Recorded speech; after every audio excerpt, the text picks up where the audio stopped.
Many problems that human beings are suffering is simply because we have lost that awareness as to how to be in sync with the many forces. If you become in rhythm with life, you will also wake up somewhere after 3 a.m. At that time, if you sit up and do whatever process you have been initiated for, it will bear maximum fruit.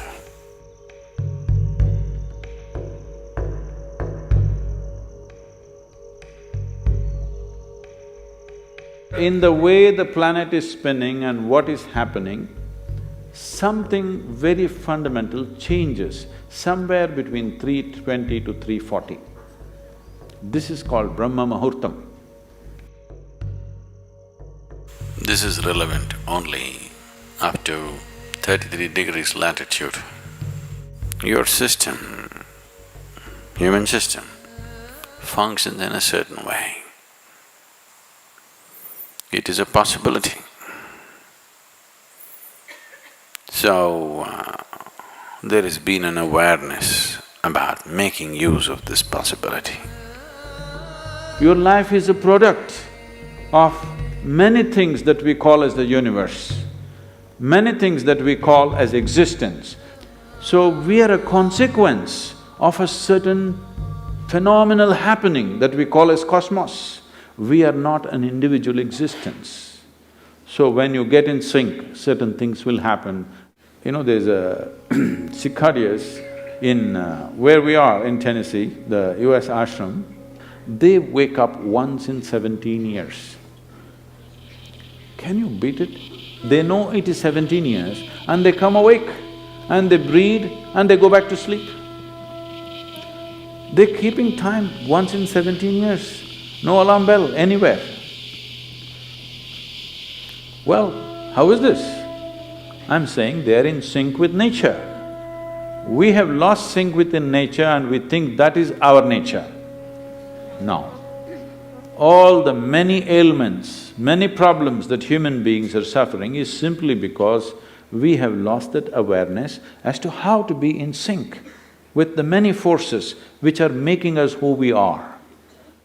So yoga is to bring that sync so that you are in rhythm with life. If you become in rhythm with life, you will also wake up somewhere just after 3 a.m. If you're conscious, suddenly a certain spark of aliveness will happen within you. Even if you're in deep sleep, you will come awake. This must happen to you. This means you're falling in sync with it. You're falling in sync with life.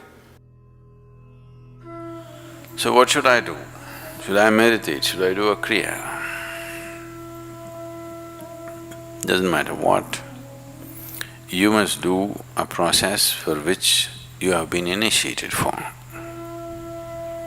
Because initiation means you were not just taught a practice, it was introduced into your system, it was implanted in your system. So whatever, if there is a life seed within you, if you're awake at Brahma Muhurtam and sit for whatever that practice is, it bears maximum fruit because of the way the planet is behaving in relation to your system. If you become aware in a certain way, a certain level of awareness is achieved within you, you will see, you will simply know when the time is. If you go to bed at the right time, you don't have to look at your watch. You will always know when it is 3:40, because the body will behave in a different way. At that time, if you sit up and do whatever process you have been initiated for, not what you picked up from a book, it will bear maximum fruit. The seed will get the necessary support at that time for it to sprout or spurt up more rapidly than at other times. This is only for the initiated. If you're not initiated, you're a book yogi,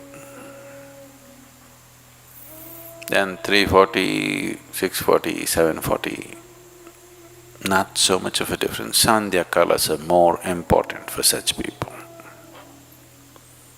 Sandhya means 20 minutes before sunrise, 20 minutes after sunrise, or 20 minutes before sunset and 20 minutes after sunset. The same goes for noon and midnight, but they're of a different nature.